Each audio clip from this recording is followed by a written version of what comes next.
On the first morning, Victoria Hayes officially took charge of the company. She walked into the operations center and saw a man asleep at his desk, his head resting on his forearms, surrounded by 24 monitors alive with scrolling alerts.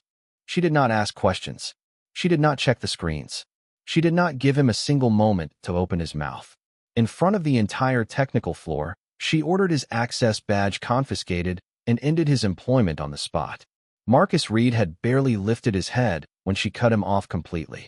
Only hours later, as the payment infrastructure began collapsing layer by layer, would Victoria understand that the man she had just fired was the only reason the company had survived the previous 48 hours. Meridian Pay was not a company where a few slow minutes were a minor inconvenience. It was a large financial technology firm that processed corporate payments, high-speed wire transfers, and transaction authentication for thousands of clients across the United States.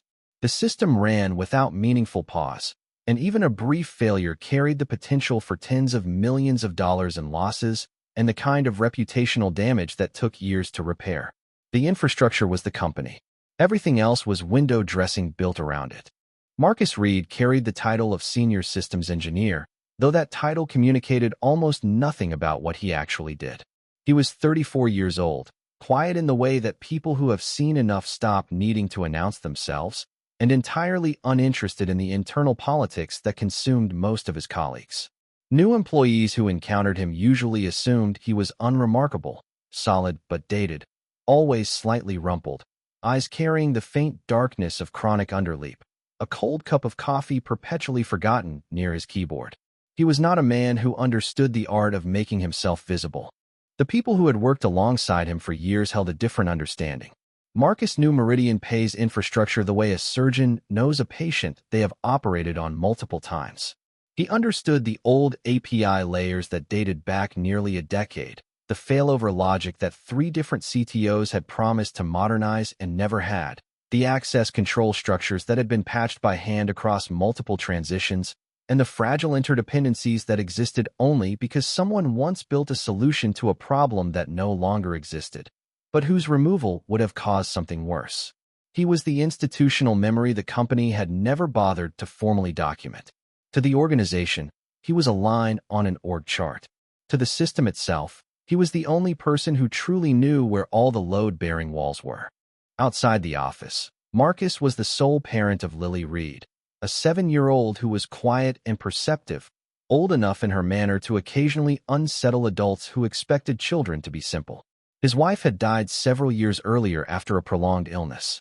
Since then, Marcus had rebuilt a life around 2 fixed points: keeping Lily cared for, and keeping his job stable enough that she never felt the absence of anything essential. He did not cultivate allies inside the company. He did not know how to perform the small social rituals that turned colleagues into advocates. He showed up, he worked, he went home. That was the shape of his life, and he had made a kind of peace with it. On the other side of the hierarchy stood Victoria Hayes, 29 years old, recently installed as chief executive after her grandfather stepped back from management due to declining health. Victoria was legitimately accomplished, sharp, well-credentialed, with a track record in investment analysis and corporate strategy that she had earned rather than inherited. She had spent years proving herself in rooms where people expected her to fail. But leading Meridian Pay was categorically different from anything she had done before. This was a complex, aging, high-stakes operational machine, and she was stepping into it during a transition the company had not fully prepared for. The pressure to prove she was not merely a name on a family tree was enormous, and it shaped every instinct she brought to the role. She made decisions quickly and decisively, and she despised visible indiscipline. It reminded her of everything she was determined to eliminate. In her first week, she announced a comprehensive operational review, a tightening of standards, and a cultural reset she described as moving the company from comfortable to accountable. Beneath the surface of that agenda, in the lower corridors of the technical infrastructure that Victoria had not yet had time to fully examine, something had already begun to go wrong. 2 days before the morning that would define everything, Marcus noticed something unusual in the transaction authentication logs. It was small at first, a cluster of irregular requests appearing at low frequency within the international processing queue. mimicking the rhythm of legitimate internal traffic with enough precision that automated filters had dismissed them entirely. But Marcus saw it. The pattern was wrong in a way that was difficult to articulate immediately, but impossible to ignore once recognized. These requests were not attempting to overwhelm the system or trigger visible errors. They were learning it. He traced the activity backward and identified a deliberate, methodical intrusion. Someone had obtained access to a secondary service at the edge of the architecture, a low-priority authentication relay that handled a narrow subset of cross-border payment verifications. From that foothold, they had been quietly probing deeper, testing what the relay could reach, establishing a path toward more central systems. Their goal was not immediate destruction. They were waiting for the right moment to intervene in a high-volume processing window, redirect funds, or disable the reconciliation mechanisms entirely. Marcus escalated through his direct manager. The manager, acutely aware of how poorly timed a major incident report would land the day before a new CEO took the helm, asked Marcus to continue monitoring and avoid creating alarm before anything was confirmed. The message, politely delivered, was essentially a request to stay quiet and hope the problem resolved itself. Marcus did not comply in any meaningful sense. He began building temporary isolation barriers around the segments he had identified as compromised. He constructed manual redirect layers to absorb suspicious traffic without triggering visible failures. He hot-patched individual nodes, working through the architecture the way someone shores up a sinking structure, not with blueprints and proper materials, but with whatever was at hand, done with enough care to hold. The difficulty was that the infrastructure was ancient in technology terms, accumulated through years of partial upgrades and emergency fixes, and there was no safe way to take it offline and clean it. Keeping the company operational while defending it simultaneously meant working without a net on a live system with no margin for significant error. The 48 hours that followed were the kind of sustained endurance that most people never experience. Marcus barely left the operations floor. He drank whatever coffee was available, ate from vending machines, and changed his shirt in the technical staff bathroom near midnight. His colleagues saw him there continuously, registering his presence the way people register a familiar fixture, assuming he was managing a routine escalation. Nobody understood the scale of what he was actually doing. Marcus was not patching a bug. He was keeping an entire system alive through sheer will, experience, and the kind of institutional knowledge that cannot be transferred in a briefing. Late in the second night, he discovered something that shifted the situation from serious to existential. The attackers had embedded a delayed activation mechanism inside the core processing cluster, a dormant trigger that would remain invisible during normal operations but would fire automatically if anyone performed a standard system restart. Under ordinary circumstances, a restart was routine maintenance, used constantly to clear memory accumulation and resynchronize services. If anyone performed that restart without knowing about the trigger, every temporary defensive layer Marcus had built would collapse. The dormant pathway would open, and the attack would enter its active phase. Marcus wrote it all down. He built a file of technical notes, time-stamped log summaries, patch annotations, and explicit warnings. He intended to deliver them directly to executive leadership in the morning, regardless of what that required in terms of bypassing normal channels. He was going to make someone understand.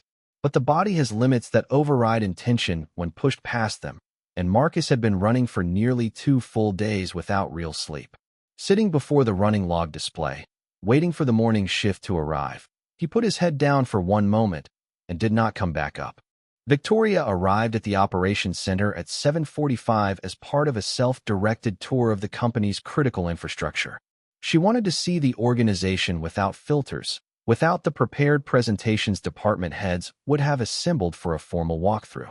She walked through the cold, brightly lit floor, past rows of monitors and tired engineers finishing overnight shifts, and stopped when she reached the center console. A man in a wrinkled shirt was asleep at his desk. The screens around him were active, a mix of status indicators, amber warnings, and fast scrolling log output that meant nothing to her without context. What Victoria saw was a symbol of everything she had come to change. A person sleeping at the most sensitive station in the company's infrastructure, an indictment of the culture she was inheriting. Careless, unaccountable, self-satisfied. She did not pause to interpret the monitors. She looked at the badge holder on the desk, read the name, and called it out clearly. Marcus jolted upright. For several seconds he was genuinely disoriented, head heavy, eyes dry and painful, ears filled with a low ringing as his body fought back toward consciousness. He had not yet fully located himself when Victoria spoke again, and the words landed with a sharpness that cut through the fog. This company does not pay anyone to sleep on the job. Every engineer in earshot stopped moving. Marcus steadied himself, recognized the woman from the company announcement he had seen the previous week, and understood immediately what he was dealing with. He spoke before she could continue. "You need to hear what I have to say about the core payment cluster." "Please don't." Victoria cut across him without hesitation. "I don't need to hear anything on my first morning. Security, collect his access card. HR, initiate termination immediately." Marcus looked at her, not with fear, not with desperation, but with the specific urgency of someone watching a preventable disaster approach. He tried once more. "If someone restarts the system." Victoria had already turned her attention to the security officer moving toward him. "I've said everything I'm going to say." The room stayed silent. Several engineers who had been on shift for hours, who knew Marcus had been there nearly the entire time, said nothing. Speaking against the new chief executive in her first hour would have been a professional act of extraordinary boldness that none of them could bring themselves to perform. Marcus removed his badge slowly, without argument. He did not raise his voice. He did not list what he had done. He asked for nothing. Before he walked out, he looked at a younger engineer named Ryan standing nearby and said 4 words clearly enough for several people to hear: "Do not restart it." Someone thought he was being dramatic. Someone else assumed it was the bitter parting remark of a man who felt wronged. Victoria did not register it as anything meaningful at all. She had already filed the morning as a necessary act of leadership, the first clean signal that the era of comfortable negligence was over. Marcus left the building at the pace of a man with nothing left in his legs. He had not been given a single opportunity to share what he knew. He did not know whether the warning he had managed to leave behind would be enough. After Marcus left, the operations floor continued functioning. The dashboards looked manageable from a surface reading. The isolation layers he had installed overnight were quietly absorbing irregular traffic, keeping the most sensitive processes stable in a way that was invisible unless you understood what you were looking at. To Victoria and the supervisors joining her morning briefings, the system running normally in Marcus's absence seemed to confirm the logic of the decision. If nothing had broken yet, there had been nothing urgent to begin with. She moved through her scheduled meetings with focused energy, outlining expectations for each department head in language that was precise and unambiguous. She talked about accountability, structural efficiency, and cultural transformation. Some people left those meetings feeling energized. Others left with a formless unease they could not articulate. Nobody in those rooms had a clear enough picture of what Marcus had been doing to know how to interrupt her. In the technical department, the atmosphere was heavier.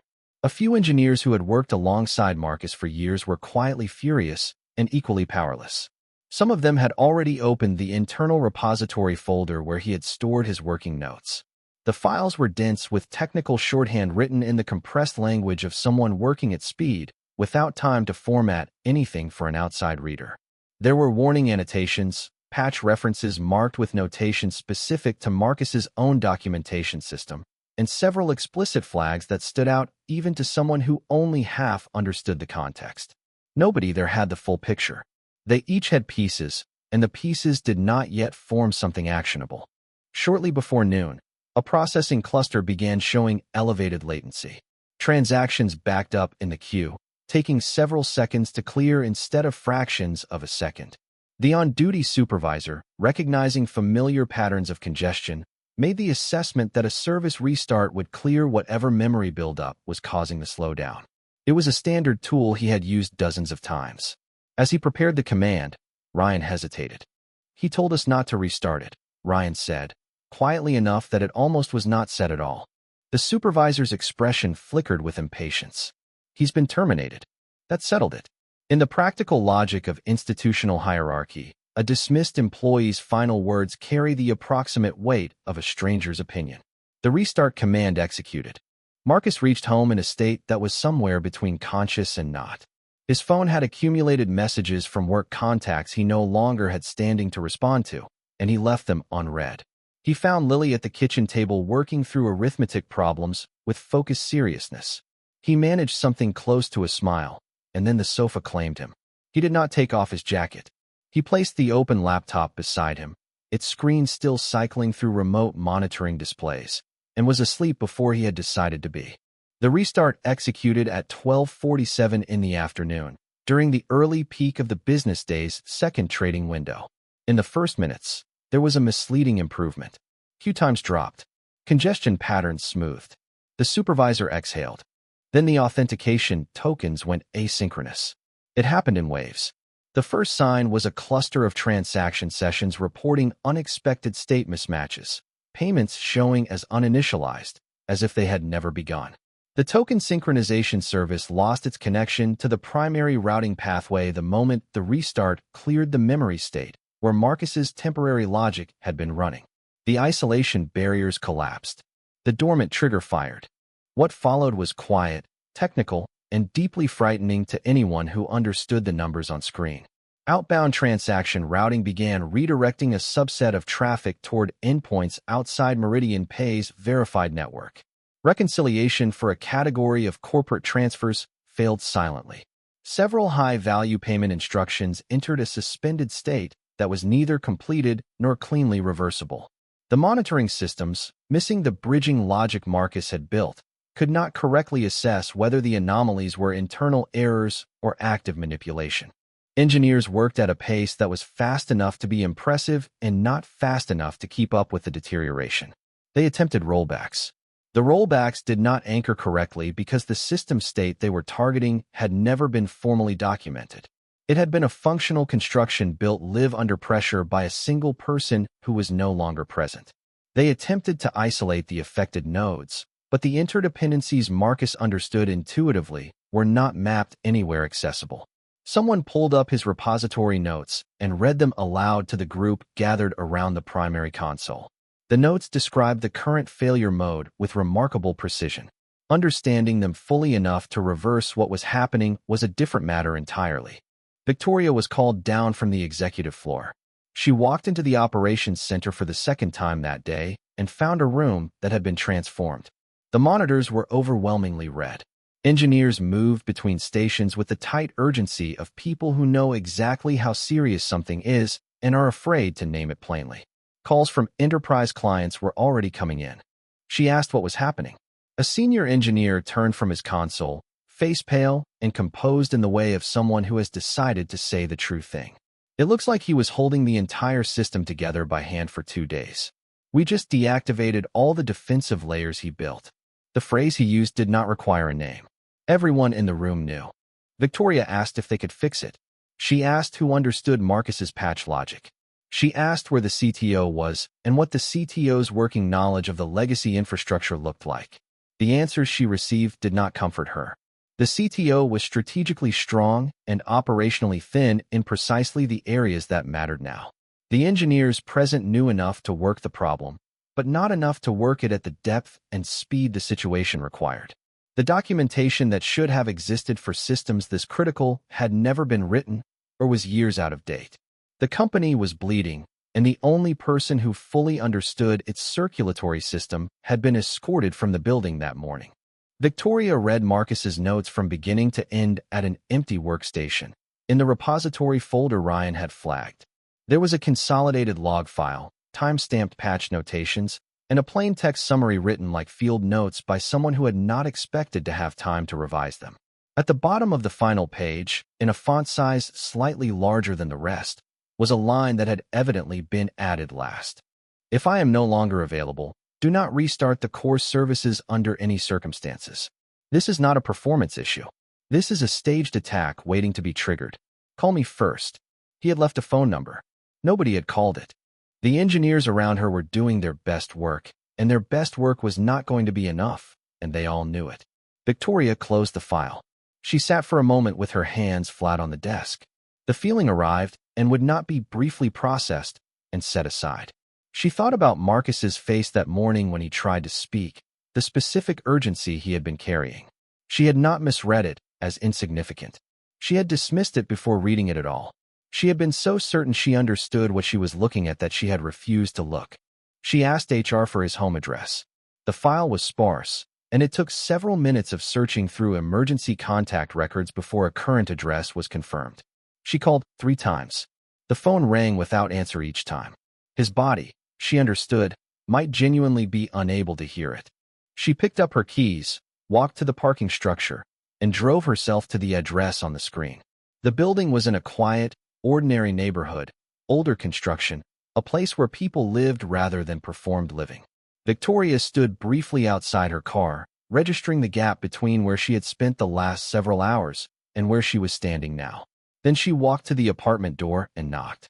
No answer. She knocked again, louder.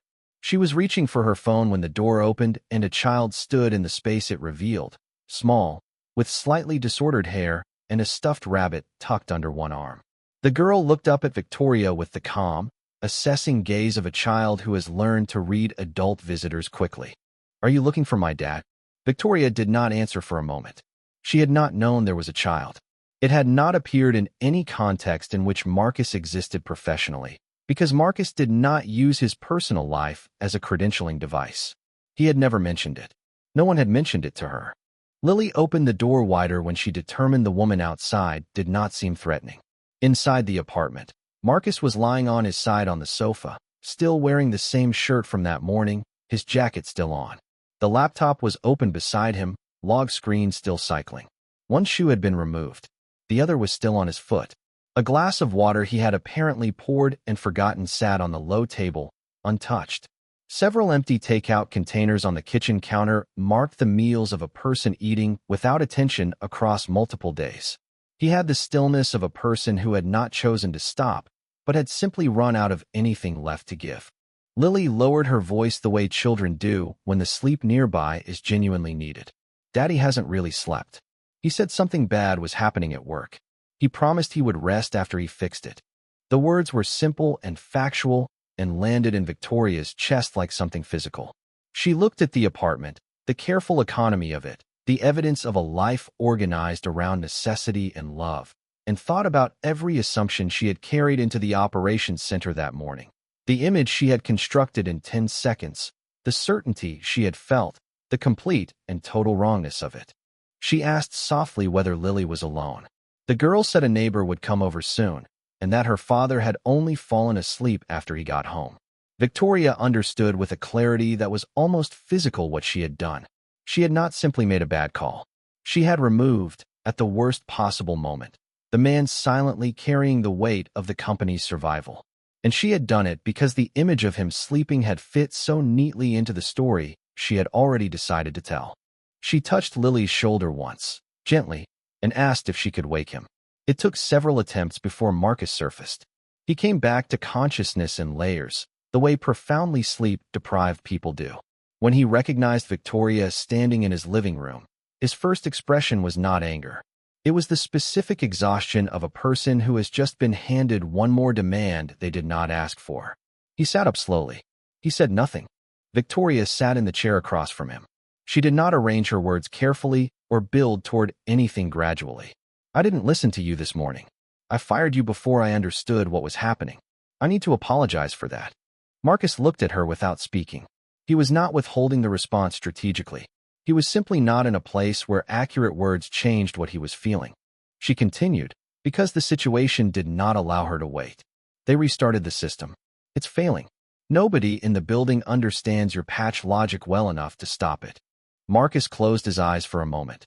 Not shock, just the particular heaviness of being right about something you had hoped not to be right about. He reached for the laptop and pulled up the remote monitoring interface. The metrics loaded, and he scanned them for less than 60 seconds before setting the laptop back down. The numbers confirmed what Victoria's face had already communicated. He did not stand up immediately. He looked at Lily first, asked whether she had eaten, whether she had finished her schoolwork, whether the neighbor down the hall had confirmed she was coming over. Lily answered each question with the composed patience of a child who understood that her father was being asked to go back to something difficult and was not going to make it harder. She said yes to all three. Something passed between them that did not require words. Then he looked at Victoria. I'm going back because if the breach completes, real people, customers, businesses, workers who depend on those payment systems will pay for mistakes that belong to this organization. That's the reason, not the apology, not the job. He stood, changed his shirt, said a quiet word to Lily, picked up his laptop and jacket, and walked to the door. He looked back at his daughter once. Lily waved with the stuffed rabbit's paw. Marcus almost smiled. Then they drove back to headquarters in silence. When Marcus walked back into the operations center, the room changed in a way that was not quite describable, but was immediately felt by everyone present. Not celebration, something closer to the specific relief of a group of people who have been managing a problem beyond their capacity and have just seen the person with the relevant capacity come back through the door. He did not acknowledge the shift. He moved directly to the primary console, took the seat someone vacated without being asked, and began a rapid assessment of current system state. He asked for full log access, current architecture diagrams, and a verbal summary of every intervention the team had attempted since the restart. He listened without interrupting. When the summary finished, he was quiet for approximately 8 seconds. Then he started distributing the work. He put 5 people on isolating the anomalous outbound connections, carefully redirecting them into a controlled observation environment rather than blindly blocking them. He sent 2 engineers to construct a mirror pathway tracking exactly where redirected transaction data was being channeled. He asked a 3rd group to prepare a controlled failover for the highest value processing queue. He asked someone from the legal team to contact the 3 largest enterprise clients with a scripted message acknowledging a temporary technical issue without triggering contractual escalation clauses. He asked one person to do nothing except record every command he issued. In order, the distribution of the work was its own kind of demonstration. Marcus was not performing mastery. He was executing a plan he had been developing mentally for 48 hours, adapting it in real time to a situation that had deteriorated further than he had hoped. He understood the system the way only continuous, intimate contact produces, not just how it was designed to function, but how it had evolved into something different from the design, and what that evolution meant under stress. Over the following 90 minutes, the bleeding slowed. The anomalous routing pathway was severed from its connection to the core payment layer. 3 suspended high-value transactions were isolated and quarantined before any funds transferred outside verified endpoints. The delayed activation mechanism was identified and neutralized through 17 specific changes to the authentication configuration that closed the door the attackers had built and removed the key from the lock. There were losses. Several smaller transaction batches would require manual reconciliation. 2 enterprise clients would receive formal incident notifications. The security audit that followed would be extensive and expensive. But the catastrophic outcome, a large-scale diversion of corporate funds, followed by public disclosure of a failure of that magnitude, had been averted. When Marcus confirmed that the authentication layer had restabilized and the intrusion pathway was permanently closed, the room released a collective breath. Victoria, who had stood at the edge of the working area for the entire duration, felt the tension leave her in a wave that was almost dizzying. The emergency review was called within the hour. Department heads, the CTO, and the board's technical liaison gathered in the main conference room. The incident report was presented in full. Marcus had detected the intrusion first, 2 days before anyone else. He had reported it through proper channels and been effectively told to wait. He had worked for 48 hours to hold the infrastructure together. He had been terminated before he could brief the incoming CEO.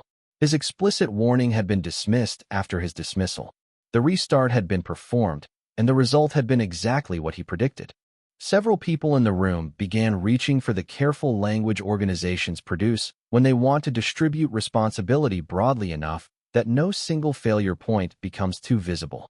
Process gaps. Communication breakdowns. Understandable, given the circumstances of the transition. Victoria recognized the language because she had used it herself in other rooms. She understood its function, and she understood that using it now would be a direct repetition of the failure that had produced the crisis. She stood. This morning, I fired Marcus Reed before I had heard a single complete sentence from him. I made that decision based on an image that confirmed what I had already decided to believe. I was wrong, and my error came close to costing this company something that would not have been recoverable. I am sorry, to Marcus, and in front of all of you. The room was quiet in the way that rooms become quiet when something true and costly has been said plainly. Marcus, seated at the far end of the table, gave a single small nod. He did not accept the apology with visible warmth or perform forgiveness for the room. He received it with the quiet of a person who has set something heavy down, not because it was resolved, but because continuing to hold it served no one. In the weeks that followed, the board moved quickly on Marcus's professional standing. There were offers of immediate promotion, significant compensation adjustments, and a newly created role overseeing infrastructure security operations at an organizational level that would have given him the authority his expertise had always warranted. What he negotiated first, before any title or number was finalized, was a set of structural changes. He asked for a revised escalation protocol guaranteeing frontline engineers a direct path to executive leadership when reporting security concerns, a path that could not be blocked by middle management protecting its own comfort. He asked for shift rotation standards in the operations center, making it structurally impossible for any one person to become a single point of failure through exhaustion. And he asked for a formal policy protecting engineers who raised genuine risk alarms from any professional penalty for doing so. When he presented these requests to the board, the room was very still. Everyone present understood what they were looking at. A man who had been handed a significant amount of institutional leverage and had chosen to spend most of it on policies that would protect the next person in his position from being destroyed the way he had almost been destroyed. Victoria accepted everything without modification. The change that mattered most was not in any document. It was in how she led. Her decisiveness remained. Her standards stayed high. But something in the way she moved through the organization shifted. She slowed down in the moments that required listening. She began arriving in departments not to inspect, but to ask questions, and she learned to ask the kinds that made people feel safe enough to answer honestly. She began to recognize, with increasing reliability, the difference between someone who talked loudly about their work and someone who was quietly holding something essential together. It was not a skill she had possessed before. It was one she had paid dearly to acquire. One afternoon, several weeks after the incident had been formally closed, Victoria came through the main lobby and noticed Marcus near the entrance. He was crouched slightly to adjust the strap on a small backpack, listening to Lily with complete attention as the girl delivered a fast and emphatic account of something that had happened at school. His face, which Victoria had seen under pressure for an entire day and memorized as controlled and precise, was entirely different now. Open, soft, lit from within in a way that professional competence does not produce. He was not a man in a building. He was a father at the end of a long day, and that was all he needed to be. Victoria stood back and did not approach immediately. She had learned to recognize the moments that belonged to other people. After a moment, she walked over, not as the chief executive, without any agenda. She held out a small stuffed rabbit, the worn one she had noticed on the apartment floor during her visit, found in her coat pocket 2 days later, apparently slipped in by Lily during the confusion of Marcus being woken. She had meant to return it sooner. Lily's face arranged itself into immediate delight. She took the rabbit and tucked it under her arm with the satisfaction of recovering something important. Marcus looked at Victoria. There was no unresolved tension in the look, and no performed warmth either. It was the look of two people who had come through something difficult from opposite sides and arrived unexpectedly at a version of mutual understanding that neither of them had planned for between them. There was no declaration, no clean ending. Only the particular texture of a relationship built entirely from hard truth, and the possibility, if both of them were willing, of something more honest than either had managed to build before. The story ended there, in the ordinary brightness of a lobby in the late afternoon, with a child holding a stuffed rabbit and two adults standing close enough to see each other clearly. A man who had been publicly diminished had been publicly restored in the same building, before many of the same people. A woman who had entered power certain of her own clarity had learned the most expensive lesson of her professional life, that authority exercised without the willingness to listen is not strength. It is a specific and very costly kind of blindness.